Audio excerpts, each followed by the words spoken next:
প্রিয় দর্শক, বঙ্গবন্ধুকে নিয়ে একটি শিশুর আঁকা ছবি স্বাধীনতা দিবসের আমন্ত্রণপত্রে ব্যবহার করায় এক ইউএনওকে নাজেহাল করে তার বিরুদ্ধে মামলা করেছেন আওয়ামী লীগের অপর এক নেতা।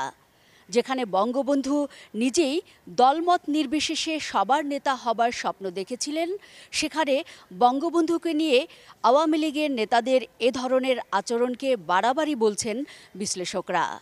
অন্যদিকে বঙ্গবন্ধুর স্বপ্ন পূরণে নেতাদের এমন আচরণ বাধা বলেও বলছেন তারা। প্রিয় দর্শক, এটিএন নিউজের নিয়মিত আয়োজন আমাদের কথার আজকের পর্বে আমরা এ নিয়ে জানব সাধারণ মানুষের ভাবনা। আমি মাহফুজা মুসলেহি আপনাদের সবাইকে আমন্ত্রণ জানাচ্ছি আমাদের কথার আজকের পর্ব দেখার জন্য। তবে এর আগে চলুন দেখে আসি এ নিয়ে এটিএন নিউজে প্রচারিত একটি রিপোর্ট। এই আমন্ত্রণপত্র নিয়েই যত ঘটনা। গত 17ই মার্চ বঙ্গবন্ধুর জন্মদিন ও জাতীয় শিশু দিবস উপলক্ষে বরিশালের আগৈলঝাড়া উপজেলা প্রশাসন বঙ্গবন্ধু ও বাংলাদেশ শিরোনামে এক চিত্রাঙ্কন প্রতিযোগিতার আয়োজন করেছিল।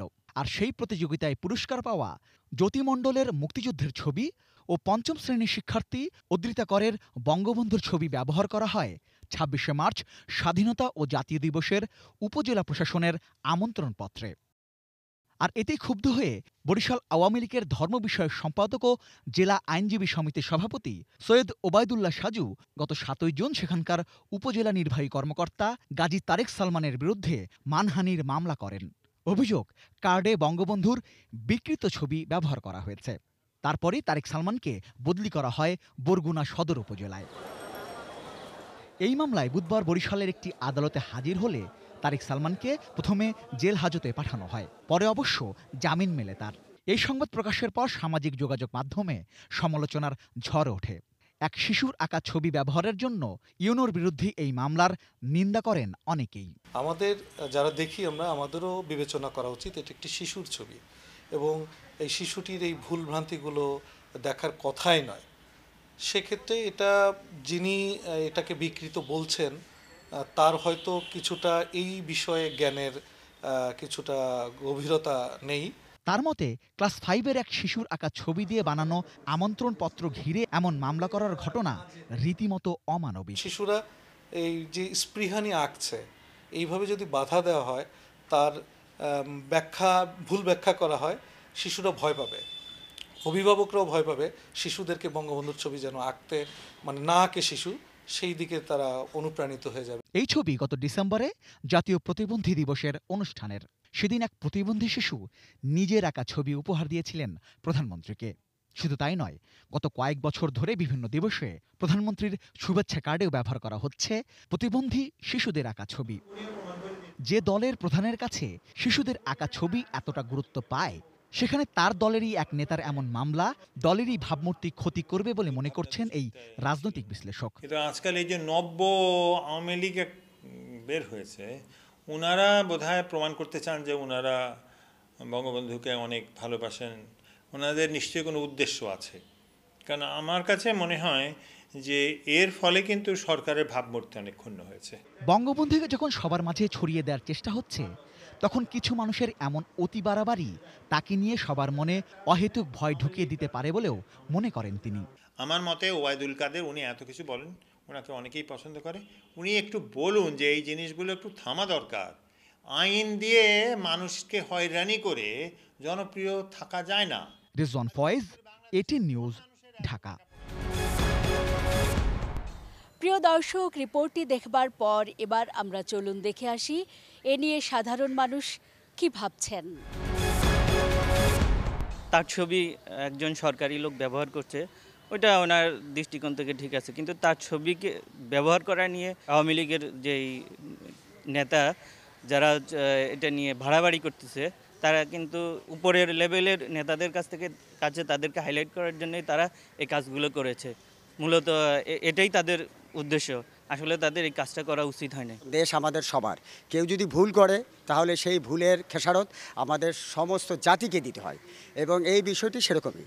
তো সেই হিসাবে আমি বলবো আওয়ামী লীগের এই ধরনের কর্মকাণ্ড থেকে অবশ্যই বিরত থাকতে হবে, ব্যক্তিগত পর্যায়ে, দলীয় পর্যায়ে এবং রাষ্ট্রীয় পর্যায়ে, এবং ভবিষ্যতে যেন এই ধরনের ন্যাক্কারজনক ঘটনা কেউ ঘটিয়ে আওয়ামী লীগের ভাবমূর্তি নষ্ট না করে, সেটাই আমরা চাবো।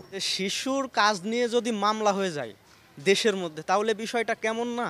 বঙ্গবন্ধুর স্বপ্ন পূরণে এইসব ছোটোখাটো বিষয় বাধা আসবে না, কারণ বঙ্গবন্ধু যেসব স্বপ্ন দেখছেন, যেসব মানুষ ওর স্বপ্নকে নিয়ে কাজ করতেছেন, এই ছোটোখাটো বিষয়গুলোকে নিয়ে বাধা আসবে না। এটা হচ্ছে আওয়ামী লীগের নেতা হিসেবে তাদের একটু বাড়াবাড়ি বা নিজেকে হাইলাইট করার জন্য এই জিনিসটা করতেছে। বাড়াবাড়ি করাটা আসলে আওয়ামী লীগের নেতাদের, আমি মনে করি দলের জন্য এটা ভাবমূর্তি নষ্ট করা। সমালোচনার জ্বর বসানোর কোনো দরকার ছিল না। এমনিতে আওয়ামী লীগ এখন যে পর্যায়ে আছে, বর্তমান দেশের উন্নয়নে তারা যেভাবে সর্বোচ্চ চেষ্টা দিয়ে কাজ করে যাচ্ছে, এ সময় এরকম ছোটোখাটো ব্যাপার নিয়ে বিরোধী দলীয় যে নেতাকর্মী আছে তাদের মধ্যে একটা হইচই ভাব সৃষ্টি করে দেওয়া উচিত হয়নি। বঙ্গবন্ধুর প্রতিকৃতি অঙ্কন করছে যে সে একজন শিশুর মনে যা আসছে সেই অঙ্কনে আসছে বঙ্গবন্ধুর প্রতিচ্ছবি। সেটা চেহারা যেমনই হোক না কেন, এটাই কিন্তু এখন মূল বিষয়। বঙ্গবন্ধুর প্রতিকৃতিটা এখন বঙ্গবন্ধু, সেটা সারা বাংলাদেশের একটা প্রতিকৃতি। বঙ্গবন্ধু এখন কোনো দলের না, সেটা আওয়ামী লীগের না, সেটা বিএনপির না, কোনো বিরোধী দলের সে বিরোধিতার মুখে পড়তে পারে না, কারণ বঙ্গবন্ধু সবার ঊর্ধ্বে। সুতরাং এই বিষয়টাকে এখন বর্তমান সরকার দলীয় যারা আছেন বা পার্টিকুলারলি আওয়ামী লীগ যারা ক্ষমতায় আছে, তাদের সবাইকে এটা মাথায় রাখতে হবে। যে নেতা এই কাজটা করছে, আমি মনে করি তিনি সফট কর্নার থেকে এই কাজটা করেন নাই, এটাকে অতিরঞ্জিতই করে ফেলছে তিনি। এখন বর্তমান হাইব্রিড আওয়ামী লীগের সংখ্যা বেড়ে গেছে। এরাই হচ্ছে আওয়ামী লীগের যে ধ্বংসের কারণ হবে, এরাই অদূর ভবিষ্যতে আওয়ামী লীগকে এরাই ডুবাবে। তো আমি আমাদের দলনেত্রীর কাছে আহ্বান করব যে হাইব্রিড নেতাদের চিহ্নিত করা হোক এবং অতি উৎসাহে আওয়ামী লীগ থেকে বাদ দেওয়ার পরিকল্পনা করুক। বঙ্গবন্ধু অবশ্যই আমাদের একটা আদর্শের জায়গা। ওনাকে ব্যবহার করার ক্ষেত্রে, বিশেষ করে ওনার ছবি ব্যবহার করার ক্ষেত্রে আমাদের অবশ্যই সতর্কতা থাকতে হবে। তো একটা বাচ্চা অবশ্যই আঁকতে পারে, চিত্রাঙ্কনে একটা অবশ্যই ছবি আর্ট করতে পারে। সেই ছবিটাকে একটা কার্ডের পেছনে দেওয়া আমার মনে হয় আমার যুক্তিতে এটা ঠিক হয়নি, আমার মনে হচ্ছে। আর আমি নেতাদের ক্ষেত্রে বলবো যে ওনারা যেন এই অতি উৎসাহী হয়ে এই জাতীয় মামলা করার আগে একটু বিবেচনা করে যে তাতে তাদের ইমেজটা কতটা নষ্ট হচ্ছে এবং দলের জন্য তা কতটা ক্ষতি হচ্ছে।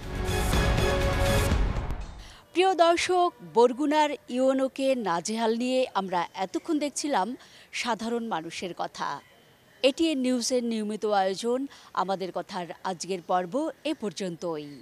আমি মাহফুজা মোসলেহি আপনাদের সবার কাছ থেকে বিদায় চেয়ে নিচ্ছি, যারা এতক্ষণ দেখলেন। আগামী পর্বে একই সময়ে আবারও ফিরে আসব অন্য কোনো বিষয় নিয়ে। সে পর্যন্ত সবাই ভালো থাকুন, সুন্দর থাকুন আর এটিএন নিউজের সঙ্গেই থাকুন।